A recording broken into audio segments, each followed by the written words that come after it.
केंद्र सरकारने देशाच्या सर्वच राज्यातील लोकसभा मतदारसंघाची संख्या 50% वाढवण्याचा प्रस्ताव मांडलेला. यामुळे कोणत्याही राज्याचं प्रतिनिधित्व, त्यांचं रिप्रेझेंटेशन कमी झालं नसतं, परंतु यालाही ऑपोजिशननी विरोध केला. लोकसभा मतदारसंघाचा आकार व मतदारसंख्या कमी झाली असती, खासदारांना लोकांचे काम अधिक लक्ष देता आले असते, परंतु विरोधी पक्षांनी ह्याला सुद्धा विरोध केला.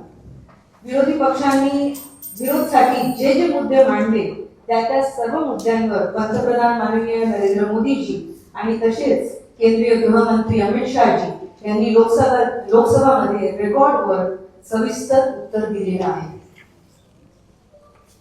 माननीय अमित शहाजी यांनी तर लोकसभेत सांगितलं की विरोध पक्ष तयार असेल तर आपण ही जी बैठक आहे कामकाज एका तासासाठी स्थगित करूया आणि एका तासानंतर आपण एक नवीन अमेंडमेंट आणूया, जेणेकरून जे काही ऑपोजिशनचे डाऊट्स असतील ते क्लिअर झाले असते. पण ह्याला सुद्धा ऑपोजिशननी विरोध केला. यातून फक्त एकच बाब सिद्ध होते, विरोधी पक्ष महिला आरक्षणाला लागू द्यायचं नव्हते.